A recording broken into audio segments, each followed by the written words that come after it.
Boa tarde. Então, a tão prometida aula sobre mudanças climáticas. Então, gente, mudanças climáticas. Pensando nos 4,6 bilhões de anos da Terra, os registros geológicos eles demonstram para a gente que já houveram uma série de alterações nas condições do clima ao longo dessa história da Terra, seja por questões externas ao planeta ou por questões internas a ele. Então, o planeta já passou por longos períodos de resfriamento e de aquecimento. Existem algumas causas para essas mudanças climáticas. As teorias, elas abordam três principais mecanismos de alteração e de mudanças climáticas: astronômicas, extraterrestres e terrestres. Na categoria extraterrestre, a gente vai ter fenômenos externos, como meteoros ou qualquer outro corpo celeste se chocando com a Terra ou afetando o nosso planeta, mas de origem externa. Nós temos na segunda categoria eventos astronômicos, como o ciclo de Milankovitch. O ciclo de Milankovitch ele vai demonstrar para a gente que podem acontecer três variações orbitais que vão alterar o clima na Terra, e essas alterações já aconteceram em outros momentos da história geológica da Terra. Essas três variações são na excentricidade, ou seja, na mudança da órbita terrestre. Pode também ocorrer na obliquidade, uma mudança na inclinação do eixo de rotação da Terra, e um movimento chamado de precessão, ou seja, uma variação no sentido da rotação da Terra. Então, esses movimentos que podem ser provocados por ações tectônicas, como formação de supercontinentes ou separação de supercontinentes e alteração do peso sobre a superfície terrestre, a redistribuição, uma reorganização do peso em virtude de tectonismo, isso pode fazer então com que haja uma alteração do clima. Terrestres aí vão ter agentes tectônicos, vulcanismo.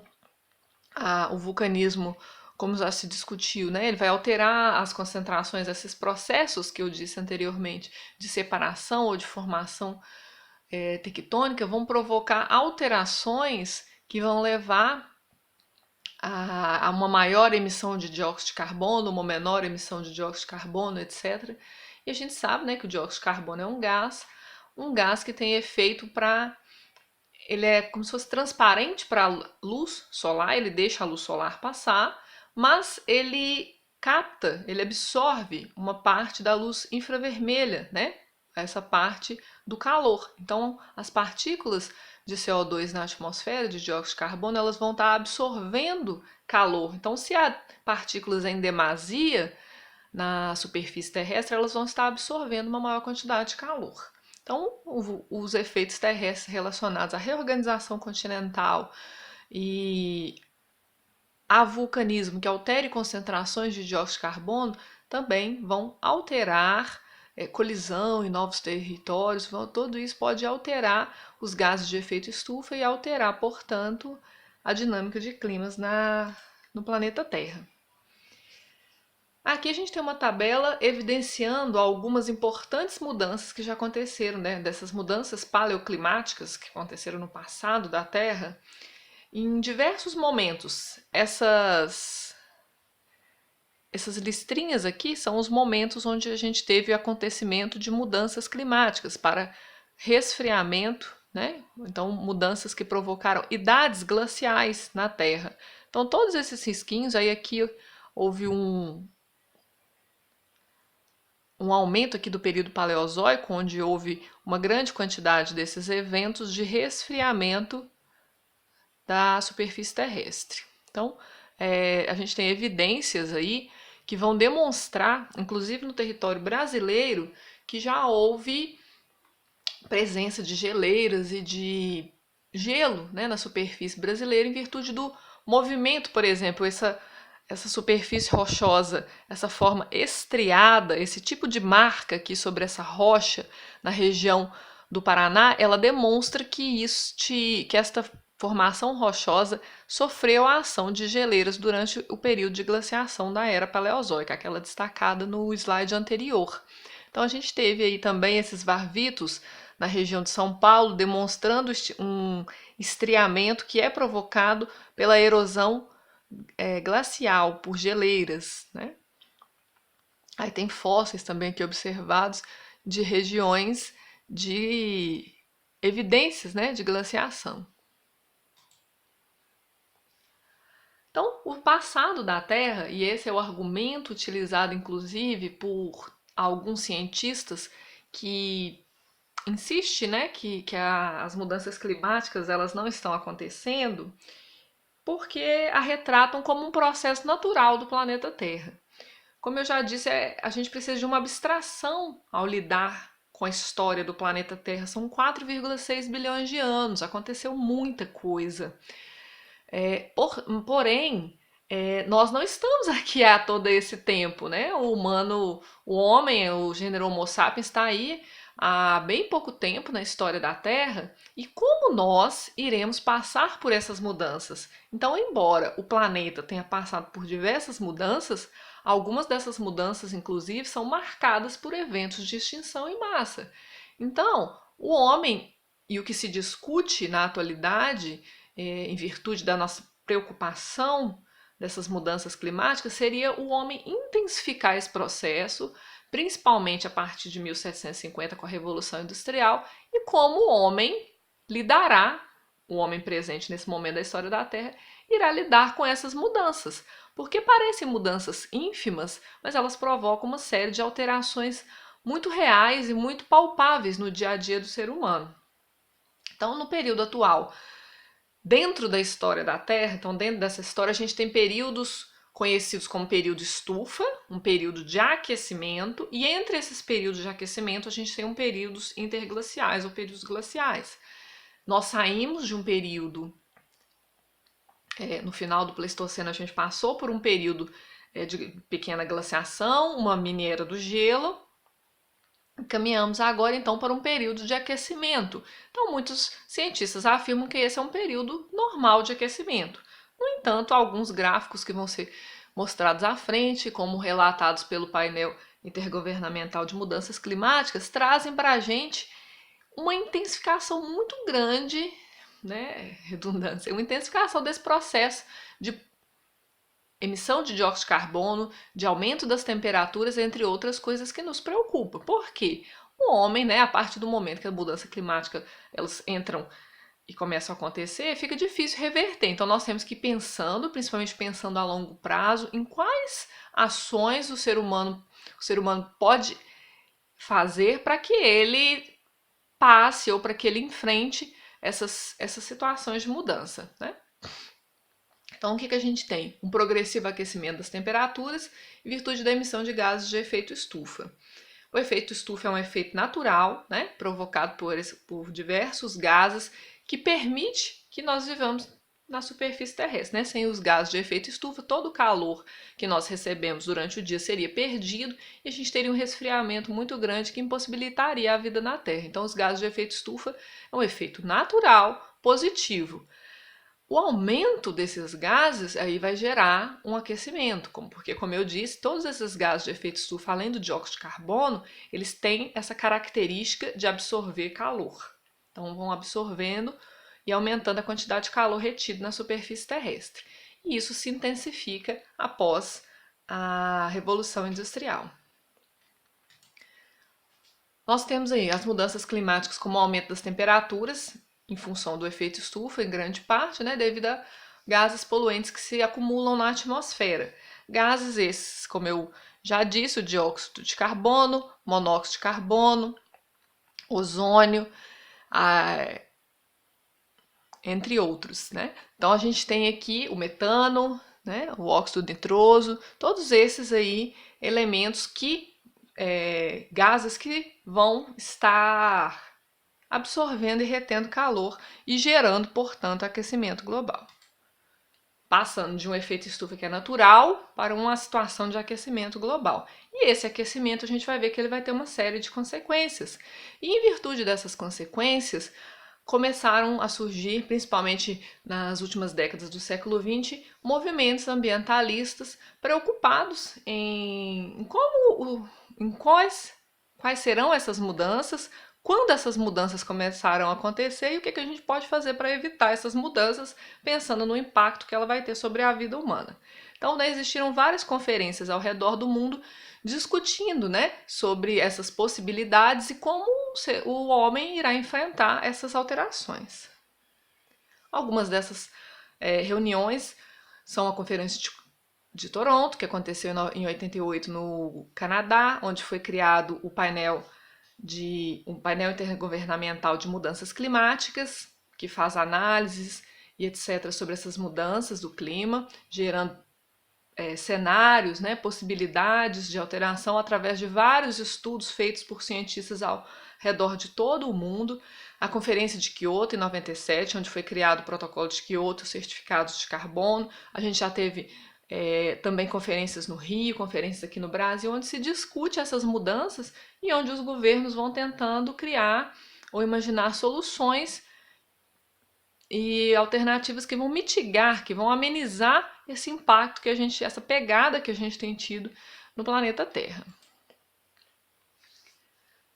Então, as mudanças na quantidade de gases de efeito estufa e aerossóis na atmosfera, na radiação solar e nas propriedades vão alterando o equilíbrio energético do sistema climático. Essas mudanças são expressas em termos de forçamento radiativo, seria o equilíbrio entre a radiação e a energia que a gente recebe solar e aquela que é emitida de volta para o espaço. Então, isso é usado para comparar a forma como os fatores humanos e naturais têm provocado o aquecimento, provocariam um aquecimento ou um suposto esfriamento do clima global. Aí aqui tem alguns componentes da medição do forçamento radiativo, a gente percebe que a maioria deles alguns deles evidenciam alta, principalmente alta na emissão de dióxido de carbono, de halocarbonetos, que vai impactar aí no aumento das temperaturas em virtude desses gases de longo efeito aqui de vida longa acumularem e absorverem calor, além de um grande efeito da presença antrópica. Então a gente tem aí alterações a partir de quando nós temos dados, né, do aumento do dióxido de carbono, do metano e do óxido nitroso ao longo de alguns anos na superfície terrestre, né? Então a gente tem aqui o aumento de gás por gás, dióxido de carbono, aumentando, ele aumenta progressivamente, mais intensamente nos últimos anos, né? Um aumento bem intenso de 1800 para cá, uma curva ascendente. O óxido nitroso também, todos esses gases de efeito estufa que têm aumentado muito nos últimos anos, né? Nesses últimos 200 anos. Então, aquele aumento, ele bate com o aumento aqui também das temperaturas globais, da média, um aumento milimétrico, mas um aumento, às vezes, de alguns centímetros por ano do nível do mar e uma diminuição da cobertura de neve no hemisfério norte, né? Então, dados todos que são preocupantes. Embora a gente tenha um pouco tempo de observação e de medição de equipamentos tecnológicos que tenham a capacidade de fazer essa medição, a gente percebe uma curva ascendente. Ah, mas o clima sempre mudou, professora. Mas glaciações elas tendem a ocorrer com uma diferença de milhares e milhares de anos. É preocupante nós, homens, estarmos alterando essa dinâmica, né, com uma inserção tão grande de gases de efeito estufa. É preocupante.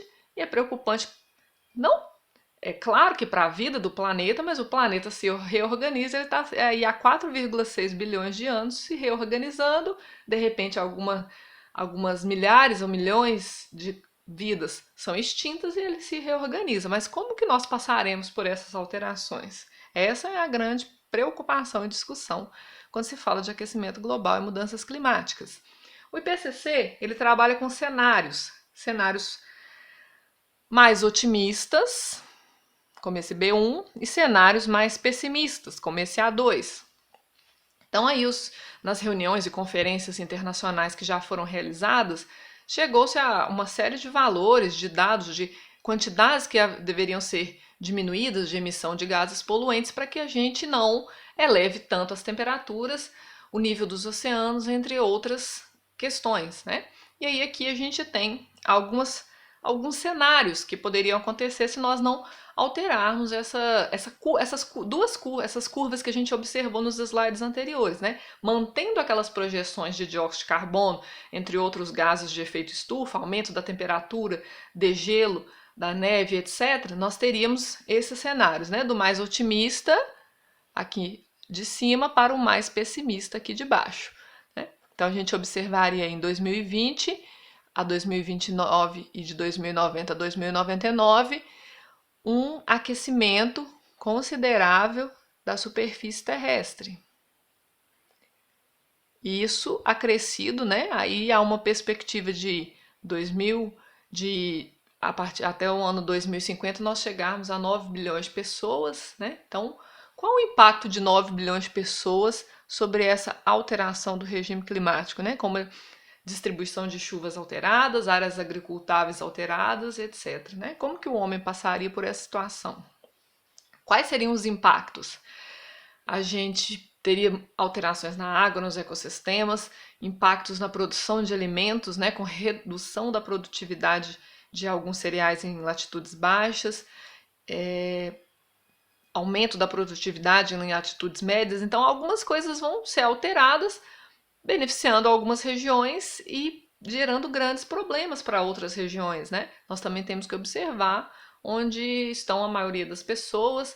E claro, gente, como tudo no mundo, as populações mais pobres de países subdesenvolvidos sempre pagam um pato muito maior, né? Os países ricos vão tomar providências mais rapidamente para vencer os problemas. Os países subdesenvolvidos têm dificuldades, inclusive financeiras, de organização logística para tomar providências para se resguardar de fenômenos climáticos e atmosféricos, né? Uma simples chuva é um fenômeno comum, né, a todos os anos, dependendo da estação, já gera tantos problemas no Brasil, por exemplo. Imagina se tivermos eventos cada vez mais intensos, né, temporais, alagamentos, etc. Como lidar com essas questões? O Brasil é ainda um país que tem determinada condição de passar por essas questões. Temos países ainda muito mais pobres e muito mais dificuldade para lidar com essas alterações. A gente já observa e pode observar também aumento de doenças cardiorrespiratórias, aumento de vetores de doenças. Não é à toa que esse mosquito da dengue está nos dando trabalho nos últimos anos, né? Pelo aumento das temperaturas e também como consequência da redução cada vez maior da cobertura vegetal, onde esses animais poderiam estar alojados, estão vindo para cidades, né? Transmitir uma série de doenças. Então, são várias os impactos, aumento do nível dos oceanos, a gente vai falar disso aqui mais detalhadamente. Esse aqui é uma projeção, né, de alteração aqui no regime de chuvas, no cenário. Esse aqui é o mesmo cenário, tá? Lembrando que o cenário A1 é um cenário otimista, ele está demonstrando alteração de dezembro a fevereiro e de junho a agosto no todo mundo na alteração nas questões de precipitação. Observar aqui mais detalhadamente a situação do sul-americana, né, onde a gente teria, observe que a gente teria no nosso período chuvoso, que é de dezembro a fevereiro, uma diminuição drástica aqui de rosa, tá negativo aqui, tá menos 20% de chuva. Olha aqui, gente, uma região que já tem uma carência imensa de chuvas, né? Então, como que isso poderia impactar aí para o Nordeste brasileiro, que já é tão fragilizado, as nossas áreas produtivas aqui, né, na região central do Brasil, inclusive o agronegócio, né? Então, profundos impactos aqui no território brasileiro. Consequências aí, né? Região norte, aumento da temperatura, a região ficar mais seca, né? A Amazônia ficando mais seca. Isso aqui, né, é um cenário bem assim, nada que é curto prazo, né, gente? Pensando aí no longo prazo, uma savanização que já aconteceu em outros períodos da história. O Centro-Oeste teria dificuldade com a produção agrícola para exportação, né, prejudicando aí o PIB brasileiro. Região Sul, aumentar a temperatura e aumentar a quantidade de chuvas também numa área produtiva de cereais brasileiros. Então, também problemas de aumento da temperatura, incerteza sobre a quantidade de chuva, aumentar 20%. Se a chuva no Sudeste aumentasse 20%, poderia ser bom, professora. Mas como vai aumentar esse 20%? É num dia que vai chover esse 20% a mais ou é bem distribuído ao longo do ano? Então tem essas questões todas a ser levadas em consideração, né? E o Nordeste aí sofrendo com o aumento da temperatura, se tornando mais seco, né? O que poderia levar a uma desertificação. Aí a gente tem aqui algumas coisas que a gente já falou, né? De aumento e diminuição de temperaturas e chuva. Alterações aí até de 6 graus na temperatura até 2100, se as emissões de gases permanecerem tão altas quanto estão, né? Seca na Amazônia, a seca já pode, né? Uma das maiores secas no ano de 2005, ela já pode, provocada pelo El Niño, né? Pode ter como motivo, né, o aquecimento climático, o aquecimento global. Aí aqui a gente percebe uma diminuição da água disponível no ambiente, né, de 97 para 2005. Olha a diminuição de água disponível aqui em 97 e aqui, né? Muito menos água disponível no ambiente, então já demonstrando dados preocupantes. Consequências do aquecimento global, né? Esse ranking aqui mostra um planeta vulnerável. Países tropicais e com condições financeiras precárias são os mais afetados e sujeitos ao aquecimento global. Na faixa equatorial é uma das faixas mais propensas a ter dificuldades com o aquecimento global. Então, locais aqui atingidos por países que vão atingir países muito pobres, de regiões muito problemáticas e muito populosas, né? Então, aí evidenciando essas dificuldades. Aqui também consequências do aquecimento, né? Um aquecimento maior nessas áreas marrom amareladas, né? Prejudicando plantações, etc. Aqui alguns efeitos já, né? Diminuição na bacia de Murray-Darling, na região da Austrália, uma região que já é seca e que tem tido ainda mais problemas com a seca, degelo de regiões de altitude, né? Aqui na Bolívia, o mesmo território em 94 e em 2005, demonstrando o degelo. A mesma coisa no Kilimanjaro, aqui na África, uma imagem de 1912 e uma imagem da mesma localidade em 70. E olha que essa imagem é de 70, né? Já evidenciando então uma redução, e a gente avança um pouquinho mais para 2000, uma redução ainda maior das calotas de gelo aqui, dos picos de neve, né, nas regiões montanhosas. Um outro aquecimento seria o degelo das calotas polares. Ah, professora, mas isso seria bom, aumentaria a água doce, né? As calotas polares têm água doce, a gente teria então um aumento aí da água doce disponível. Probleminha técnico aqui que tá dando nesse slide. Então a gente teria aí algo que seria benéfico? Não, infelizmente não, porque esse degelo ele provocaria elevação do nível dos oceanos, alagaria áreas litorâneas e não só a área litorânea, pessoal. Ele alagaria também as áreas, os deltas dos rios, né? A gente pensa que ele vai alagar só a porção externa, mas ele vai, ao alagar as porções externas, ele entra pela área continental, alagando os deltas dos rios que chegam ao mar. Então, alagando uma grande área interna das cidades. Então, isso geraria grandes problemas.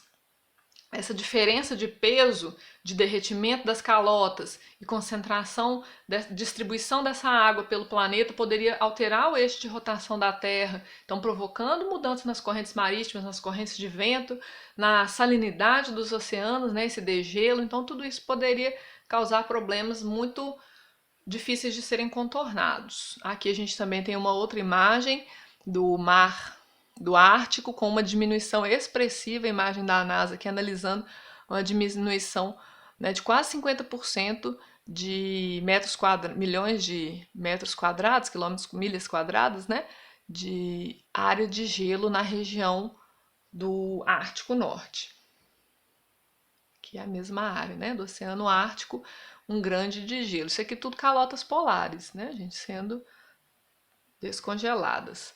Aí elevação do nível do mar, atingindo principalmente, né, regiões aqui pobres da região da Polinésia. Calores, ondas de calor muito fortes, né, uma precipitação não bem distribuída e calorões. A gente teve agora, em julho, foi o quarto ano, o quarto julho mais quente dos, né, 4 anos consecutivos de recorde de altas temperaturas no mês de julho.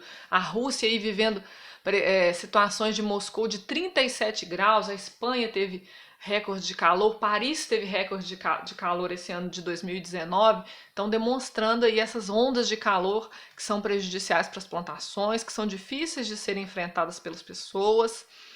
Um aumento de eventos atmosféricos extremos, então uma maior ocorrência de fenômenos El Niño, que trazem todos os problemas que a gente pode visualizar em outros vídeos.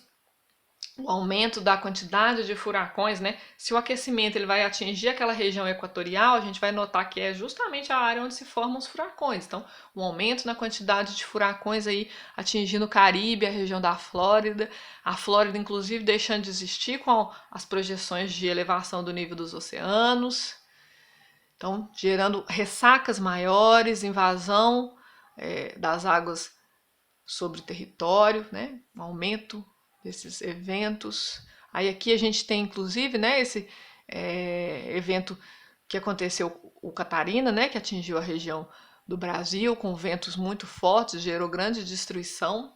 Então, impactos aí na nossa agropecuária, aumento das áreas secas, mudança nas chuvas, plantas que não são resistentes à seca e ao calor sofrendo, alteração do ciclo das plantas. Algumas áreas produtivas vão ter que se deslocar para outras regiões que estejam mais aptas em virtude dessas mudanças. Então, uma série de efeitos, né, na agricultura brasileira podem ser dramáticos. O Ceará perdendo 80% da sua área fértil, a gente viu que o Nordeste seria muito impactado, Piauí e Pernambuco também, regiões que já são muito frágeis, né, gente? O impacto do aquecimento, outra notícia, né, saindo aqui sobre o impacto do aquecimento global na economia, na produção de alimentos. A fome no mundo é um problema sério que não conseguiu ser contornado, embora a gente já tenha avançado muito em tecnologia e em produção de alimentos, mas que preocupa e preocupa principalmente para países subdesenvolvidos, né, que mais sofrem com essas questões. Aqui, proliferação de doenças. Como eu disse, essa dengue não é à toa, gente.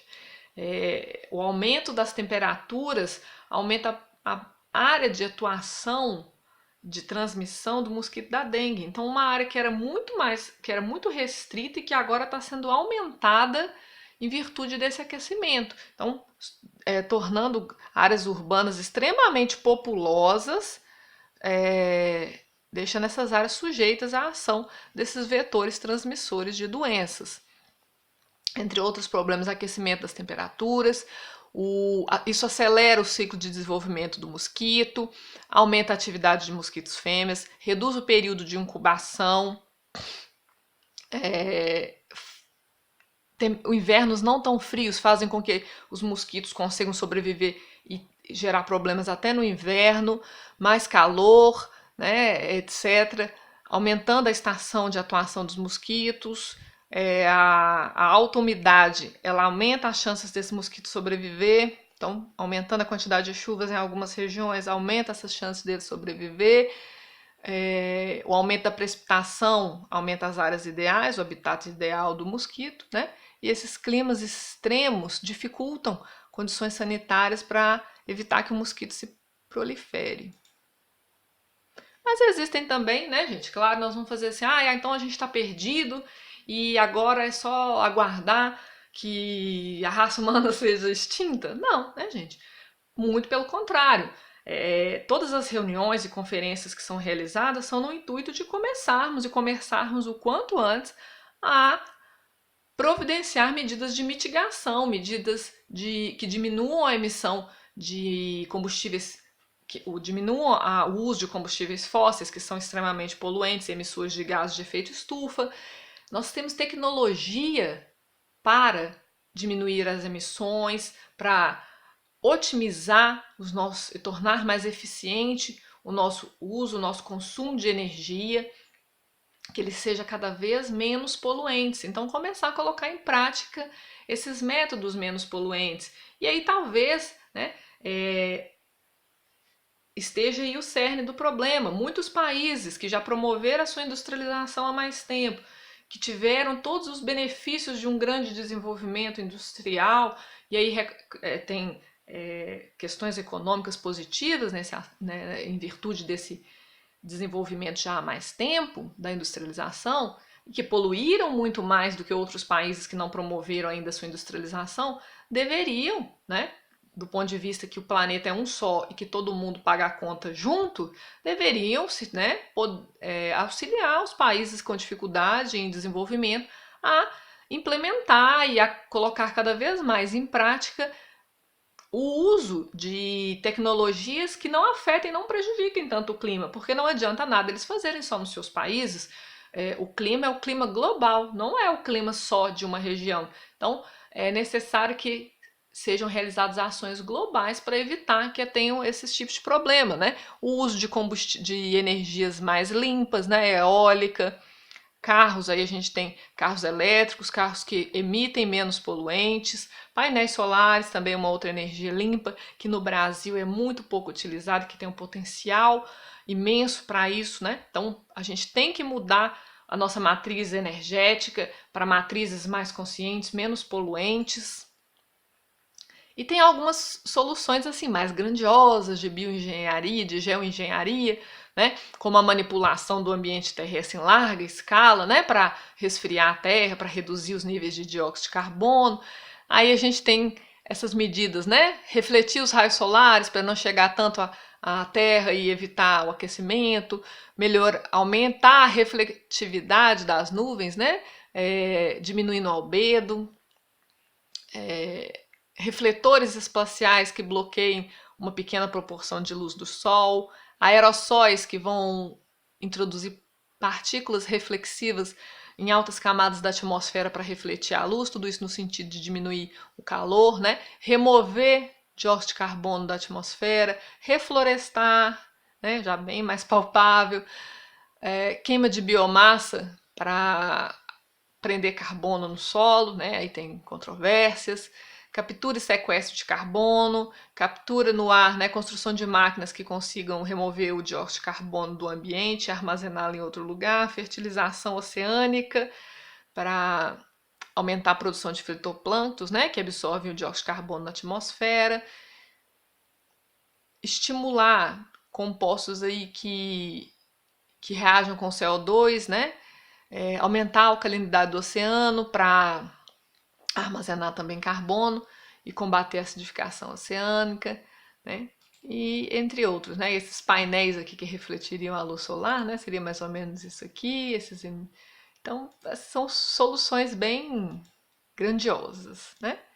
A gente tem aqui soluções mais palpáveis, aumentar a área verde, né? Em pontes, bastantes áreas verdes para estar absorvendo esses gases poluentes. Então a gente vive um período posterior à glaciação, uma glaciação que terminou recentemente há 10 mil anos, recentemente na história da Terra, e caminharemos com certeza para uma nova glaciação daqui a 23 mil anos. Então, né, muito tempo entre essa curva aí a gente vai ter um aquecimento, que essa dentro de toda a história da Terra, isso que ocorre, né? Nós temos períodos de aquecimento e resfriamento, mas a gente tem que ver como o homem vai lidar com essas mudanças, né? A gente está diante de uma sociedade de riscos, os riscos são altos e a gente está à mercê de perigos que a gente às vezes nem tem noção de que vai acontecer. Essas mudanças, essas alterações, a gente já tem esse conhecimento, nós temos dados para mudar isso, então fácil e urgente que o homem ponha a mão na consciência, os governos, a iniciativa privada, e comecem a tomar providências para que o homem não seja tão lesado nessas mudanças. A Terra, ela já passou por isso várias vezes. E o homem? Como o homem fica nessa história? Obrigada. Até a próxima.